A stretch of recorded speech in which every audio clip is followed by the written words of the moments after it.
Well, today is truly a great day here in the Commonwealth of Pennsylvania. First, I want to thank legislative leaders both on the Democratic and Republican side of the aisle. Today, what happened here in this building really stands as a testament and a contrast to the chaos and the confusion that we see coming out of Washington, D.C. Folks in D.C. have forgotten who they were sent there to represent. They've turned public service into a zero-sum game, too focused on who's winning, who's losing, which side is getting hurt, and which side is doing the hurting. That's not what I went into public service about, and I know that's not what many of the folks behind us went into public service to do. But let's be clear, that kind of attitude is exactly why Americans hate politics. As the governor and I have crisscrossed this Commonwealth for the last year, we have heard from Pennsylvanians all over that they want us to take off our red jerseys and our blue jerseys and to put on the Pennsylvania jersey to get stuff done for them and their families. That's why we've worked so hard to do with this budget. And even though it really took us some time, we may be a little late, more time than many of us would have liked, we've managed to bring Republicans and Democrats together to deliver an agreement where everybody gets something. And this is the way that compromise works. Nobody gets everything that they want. But I want to be clear. Governor Shapiro and I, throughout this process, held true to our values. We refused to accept cuts that would have been devastating. We stood up for working-class Pennsylvanians. The governor and our administration stayed at the table this entire time, and we delivered. Ultimately, I think this is a great budget deal for the people of Pennsylvania. Folks in Washington, D.C. really should take some notes on what's happening right here in Pennsylvania. We're providing for some of our most vulnerable Pennsylvanians, our seniors, our working poor, the people who provide direct care and teach our young people and give them opportunities to learn. We're making our community safer by supporting local law enforcement and violence prevention efforts that are working to drive down rates of gun violence and crime here in Pennsylvania. And we're continuing to invest in our kids' schools to create ladders of opportunity for every child in Pennsylvania, no matter what zip code they live in. I'm grateful for the work put in by Governor Shapiro and the leaders of all four caucuses to get us here today. The road has been long, but the journey was worth it. It's my pleasure to introduce my friend and governing partner, Governor Josh Shapiro. Thank you, everybody. Thank you. Thank you, Lieutenant Governor Davis. Today is a good day. Madam Speaker, thank you for joining us today. Leader Bradford, Leader Costa, Chairman Harris, Chairman Hughes, I want to thank you for your steadfast leadership. And I want to thank each and every member of the House and Senate who join us here today, who have fought every single day to get a great budget to my desk, a desk that is over here and we're about to sign in a few moments. I want to thank the members of my cabinet who join us today. Your commitment to excellence, your commitment to the people of Pennsylvania is unparalleled, and I'm so thankful to you. This day, of course, has been a long time coming. I proposed my budget 281 days ago, a budget that was laser focused on continuing the progress we made over the first 2 years of our administration, on fueling Pennsylvania's rise by investing in great schools and creating more opportunity for our children, by expanding our workforce and growing Pennsylvania's economy, by cutting taxes and reducing costs for Pennsylvanians who work so hard. I would have loved to have stood here in this room with all of you on June 30th. But as you know, Pennsylvania is just one of only 3 states in the country with a divided legislature, where a majority of votes in the Republican-led Senate and a majority votes in the Democratic-led House are required to get that budget to my desk. It requires all of us to compromise, to have tough conversations, and ultimately to find common ground. I worked hard all summer and all fall to get the leaders in the General Assembly to come together and hash out their differences. As the Lieutenant Governor said in his remarks, we stayed at the table. We refused to accept inaction. We rejected short-sighted attempts by some on the other side to cut healthcare services and slash critical initiatives, because my top priority has been delivering a budget that makes a meaningful impact on the good people of Pennsylvania. And today, because all of us here held the line and stayed at the table and demanded a serious budget that meets the needs of Pennsylvanians, well, today I'm about to sign into law a budget that delivers for Pennsylvanians and builds on the great progress that we have made. Let me be clear, this is a balanced budget that cuts taxes, that makes critical investments, that protects 100% of Pennsylvania's rainy day fund, and still leaves us with $8 billion in reserves. Let me walk you through what this budget means for the people of Pennsylvania. This budget builds on the progress we've made to be able to deliver better schools and more opportunity for our kids, because I believe every single child deserves the freedom to chart their own course and the opportunity to succeed. And that opportunity starts in our Pennsylvania classrooms. Look at what we've done here together over just the past few years. It's working. As a result of the investments we've made, 778 schools in Pennsylvania have been able to expand mental health services and hire counselors because we made it a priority to protect students' mental health. We served 93 million free breakfasts to Pennsylvania students last year, 11 million more than the year before. Today, there are 3,000 more Pennsylvania students who are enrolled in career and technical education courses. And we're putting more teachers in our classrooms and expanding resources available to our students. Graduation rates in the Commonwealth are finally on the rise. Consumer Affairs now ranks Pennsylvania as one of the top states for a quality public education in the entire country. It's a hell of a lot of progress that we've made together. And this budget builds on all of that. It again increases funding for basic education and special education. It continues that commitment to feeding kids a healthy breakfast. It offers mental health services in our schools and fixes our school infrastructure. And for the third year in a row, this budget also directs more dollars to the schools that need them most through what we call the adequacy formula. In fact, we increased that fund this year by $565 million. And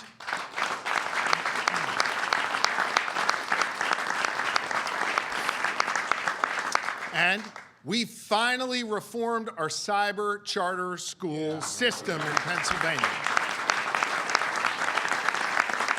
Now listen, if a parent wants to send their child to a cyber school, that's fine. That's their prerogative. But we shouldn't be overfunding them at the expense of Pennsylvania's public schools. This historic reform that we all worked on together will save the Commonwealth $175 million that we can now plow back into our public schools. That's something that Harrisburg's been talking about for years. We got it done, Madam Speaker. At the same time, together, we are increasing funds for FIA grants so more Pennsylvania students can get financial aid and afford to go to college if that's the path they so choose. And for our youngest students, this budget invests in something known as structured literacy, which puts a renewed emphasis on teaching them to read well and training our teachers to teach them how to read effectively. It increases funding for pre-K and early intervention programs, allowing us to hire more pre-K teachers and supporting those kids who need just a little bit more help. This budget also builds on the great progress we've made on workforce development, starting by creating a new initiative to give at least $450 in recruitment or retention bonuses to child care workers all across the Commonwealth of Pennsylvania. You know, today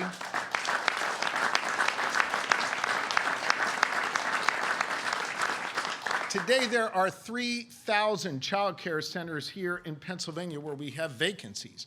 We're not just talking about that problem, we are doing something about it by getting more child care workers into our classrooms. I know the LG worked hard on this, and I appreciate his leadership.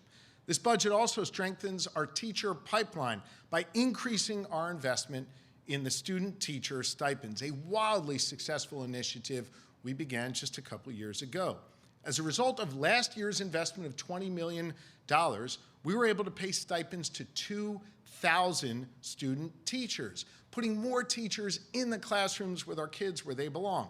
This year, we weren't satisfied with that. Instead, we increased it to $30 million to ensure that student teachers get paid for their hard work. That's another 1,000 student teachers who will get paid for their work and get in the classrooms to help our kids. This budget doubles down on the work we've done to increase wages for direct care workers who take care of our most vulnerable neighbors. And on top of this, we're continuing to invest in apprenticeships, in VOTEC programs, in hands-on education initiatives that we've been purposeful about bringing into our classrooms. My administration is once again delivering $183 million for career and technical education apprenticeships, a 50% increase from the time we began our work together.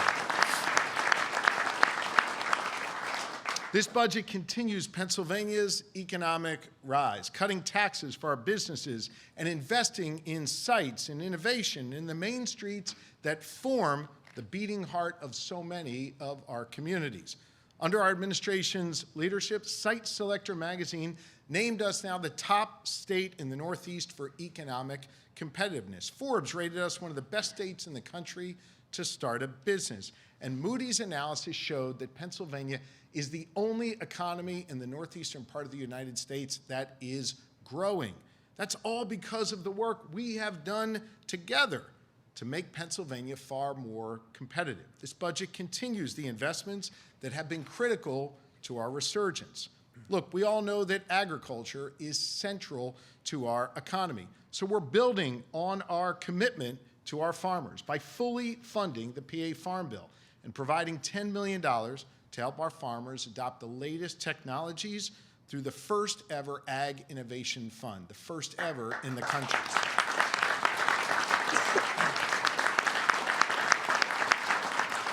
By fully funding the Pennsylvania Farm Bill and providing that money, we're looking out for our farmers. And listen, let's be real. At a time when the federal government is cutting funding for our farmers to feed people, we are strengthening the ties between our farmers and our food banks, providing $11 million more for food security and support for hungry Pennsylvanians. And when disaster strikes, we will be there because this budget ensures funding will continue to be available to respond to high-path avian influenza outbreaks and other emergencies that our farmers face. Tourism is also central to our economy. And next year, the eyes of the world are going to be on our Commonwealth as we celebrate 250 years of democracy in the place where it all began. We will celebrate together not only our democracy, but we'll celebrate the NFL draft, March Madness, the PGA Championship, the FIFA World Cup, MLB All-Star Game, and a whole lot more. Those events are going to be huge drivers of our economy and tourism and economic activity as millions of people will descend upon Pennsylvania. This budget invests $50 million to help make sure that we are prepared and safe next year as we welcome the world to the birthplace of democracy. And for those who aren't visiting, but those who make up the fabric of our communities, we're investing a whole lot more in our small businesses, in our main streets, and our historically disadvantaged businesses here in the Commonwealth of Pennsylvania. It continues our investment in site development, making another $175 million available to help companies create shovel-ready sites to build on and expand here in Pennsylvania. And it cuts taxes once again, lowering the corporate net income tax for the third consecutive year under our collective leadership.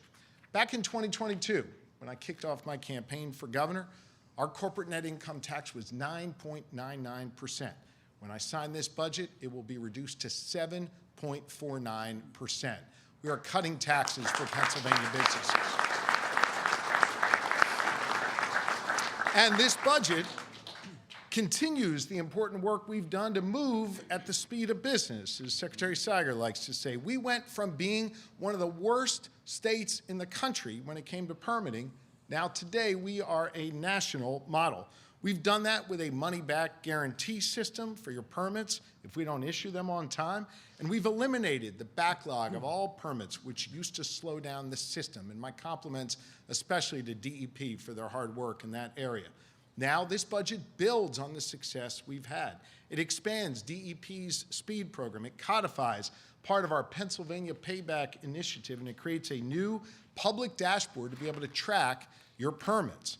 This budget also delivers $16 million in new funding for more staffing at DEP so we can move even faster and at the same time protect Pennsylvanians' constitutional right to clean air and pure water.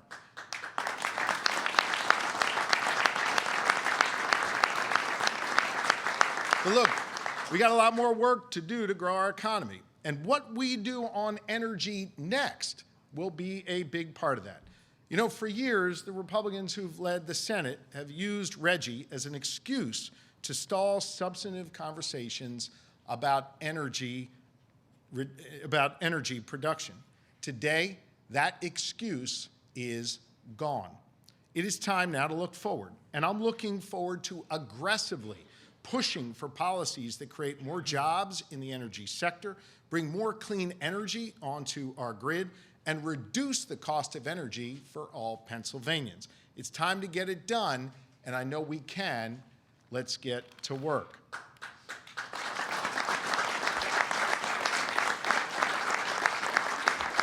Look, cutting costs on energy is just one part of our agenda to reduce the burdens on Pennsylvania's families. Let's be real. Federal policies are driving up people's costs here in Pennsylvania.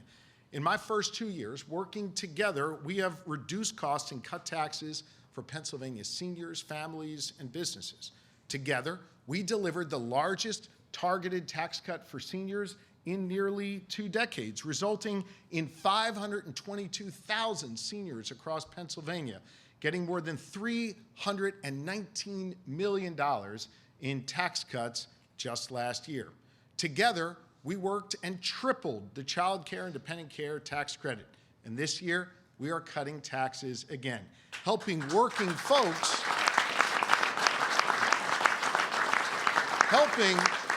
helping working folks who are struggling just to get by.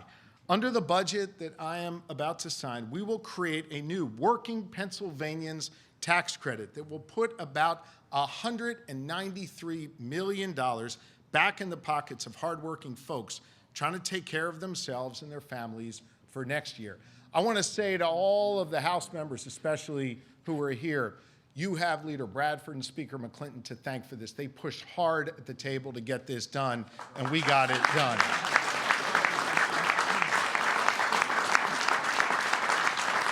And listen, it was a collective effort, but here's the thing. Folks have been talking about this for years and years and years in this building, but we got it done. This tax credit that, again, goes to people who are working and struggling to get by. It complements an existing federal earned income tax credit. Let me break this down for you and explain how it works. If you're a single mom with 3 kids who makes about $60,000 a year, you could get up to $805 back in your state tax break next year. And 940,000 Pennsylvanians will now qualify for this new tax cut, putting money back in people's pockets, particularly people who are working and trying to get by. This is a big, big deal.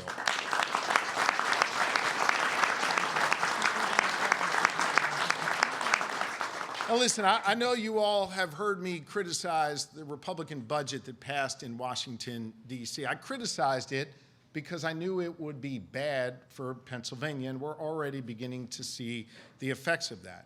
It's going to knock about 500,000 people off of their health care, close rural hospitals, and a whole lot more.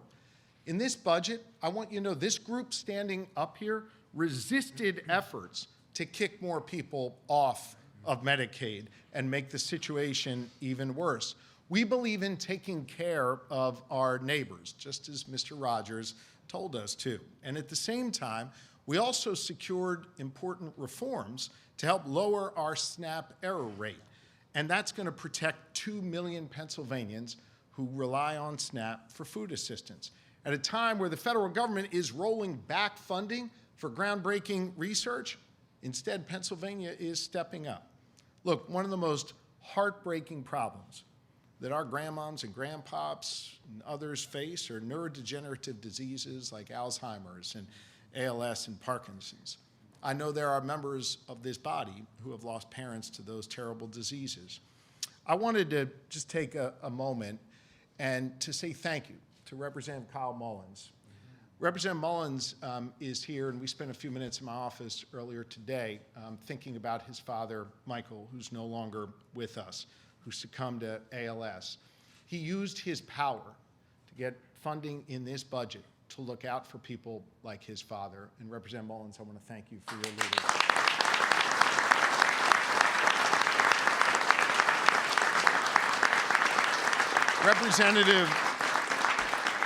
Representative Mullins and Representative Cutler, who lost both of his parents to ALS, fought to make sure that this budget includes $5 million in research grants for research institutions studying these neurodegenerative diseases. Look, here's another way the federal government is hurting Pennsylvanians. They're walking away from vital disaster response funding. So how did we respond here in Pennsylvania, the Pennsylvania way?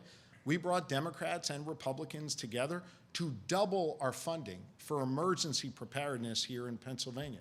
I know from my visits with some of you to Tioga and Bucks and Somerset and Berks counties and so many communities across this Commonwealth who have been hit by disaster, I know you understand how sorely needed that funding is. I want to thank you for stepping up for our fellow Pennsylvanians. I know we all agree that all Pennsylvanians deserve to both be safe and feel safe in their communities. That's why I made a commitment when I was running for governor that we would fund 2,000 more police officers across this Commonwealth.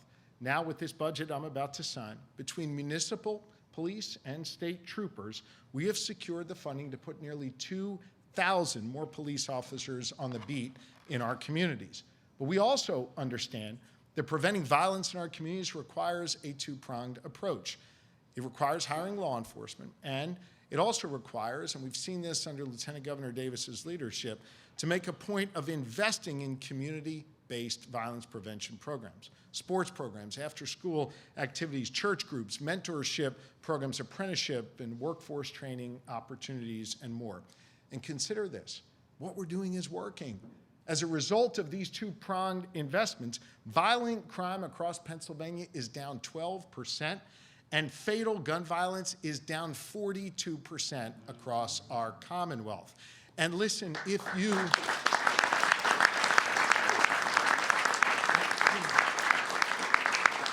been a victim of crime, I know that even 1% worth of crime is too much. That's why we are not settling. We're going to keep working at this, and we're building on that progress by investing an additional 10% in violence prevention funding in this budget. Look, this budget includes a whole lot of priorities that are close to my heart, the Speaker's heart, and everyone's heart up here. From feeding our neighbors, to helping our kids chart their own course in life, to making sure we create opportunities for workers and students and business owners. But this budget also includes one item that is really personal for me, and that is a $7 million line item representing a $2 million increase in the much-needed funding that's been asked for so many years by the Harrisburg Bureau of Fire. Chief Enterline, who I spoke to just a little bit ago, and the firefighters of the Harrisburg Bureau of Fire, well, they were there for me and my family when we needed them most. Every single day, the firefighters across Pennsylvania, and they run toward danger to keep the people of this community safe from harm. I so respect them and appreciate them, and them together with their sisters and brothers in uniform, from those who walk the beat to those who bear the seal of the Pennsylvania National Guard. They are the best of us, and we fund their needs in this budget. They're all lifted up in this budget.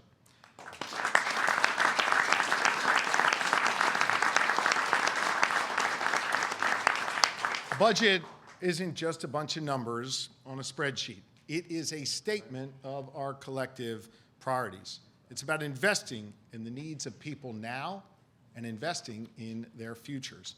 It's about finding ways to incorporate the needs of people from all different walks of life in our Commonwealth, rural, urban, and suburban communities alike. It's about finding a way in this divided government to compromise without compromising your values. We managed to do just that. I said at the outset of this process that I knew one thing to be absolutely certain in the final budget deal, that to pass a budget, everyone was going to have to give a little and understand the perspectives of others a little bit better. We did that here. And as a result of our collective work, the good people of Pennsylvania are better off. So once again, we showed here in the Commonwealth of Pennsylvania that we know how to get stuff done. Thank you all very, very much.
Speaker, for you. Great job.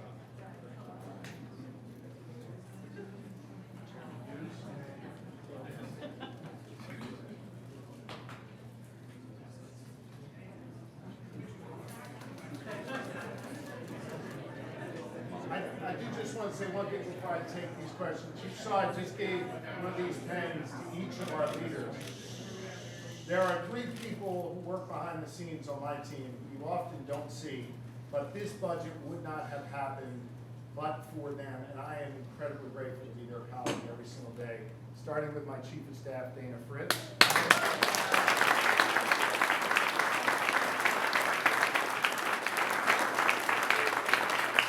Secretary of Legislative Affairs, TJ Yvonne.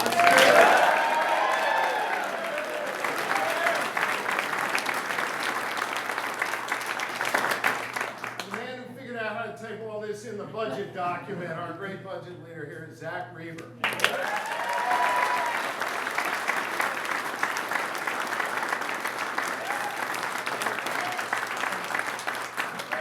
We'll take a few questions. Madam Speaker, you want to join me, leaders?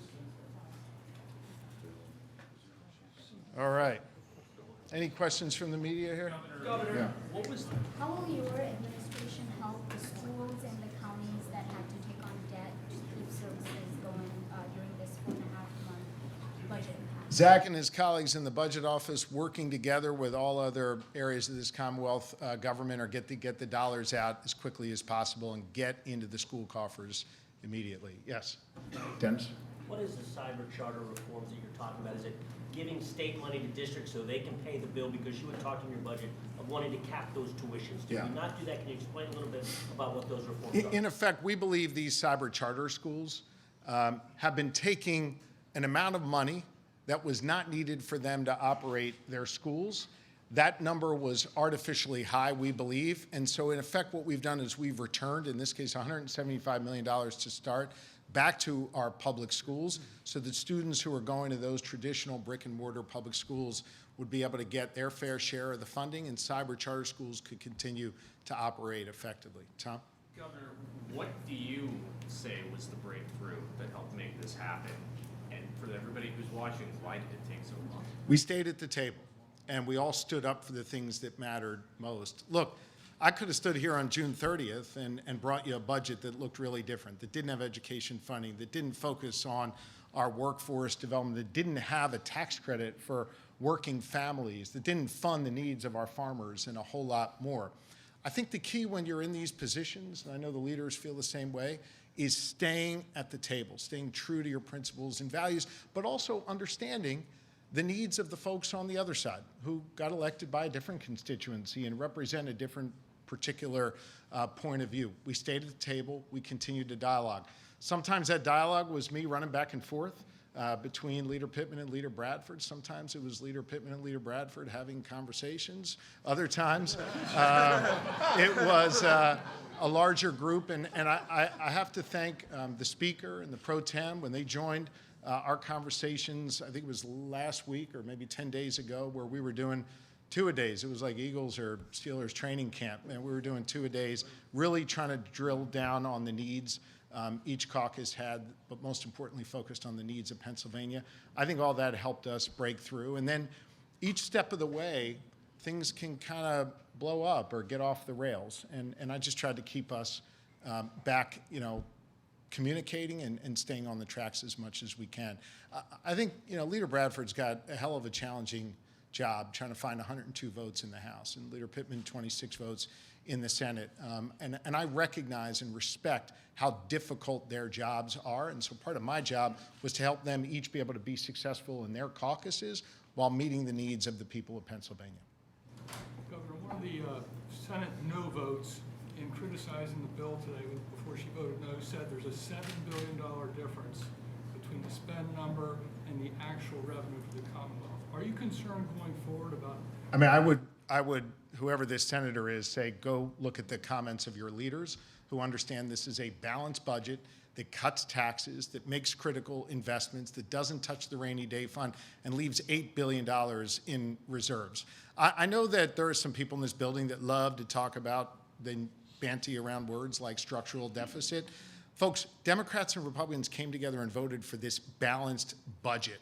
And they voted for balanced budgets each of my 3 years as governor. We are in a strong fiscal position. Most other states are running deficits. We've got an $8 billion surplus, and we didn't tap into the rainy day fund, and we managed to make investments and cut taxes.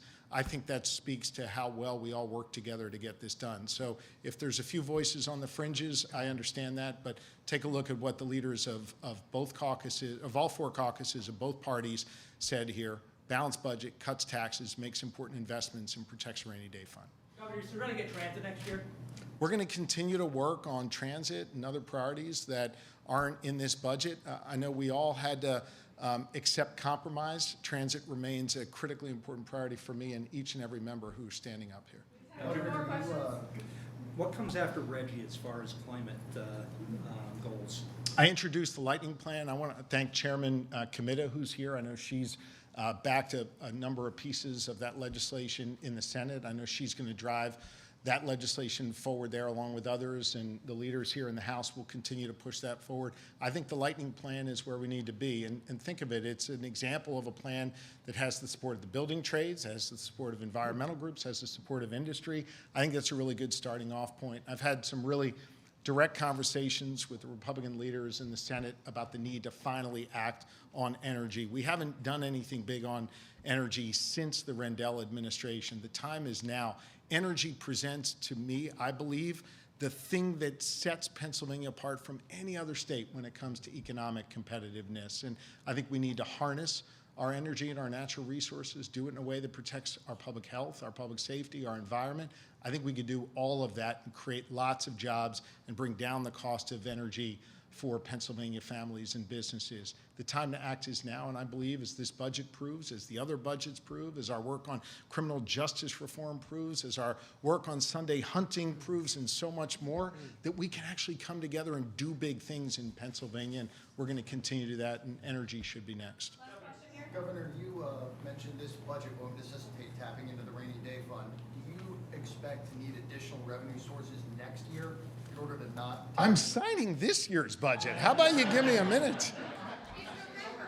It's a balanced budget that sets us on a very, very strong path for the future, and we're going to continue to work in this vein, in a vein that puts money back in people's pockets and makes critically important investments. Thanks, everybody.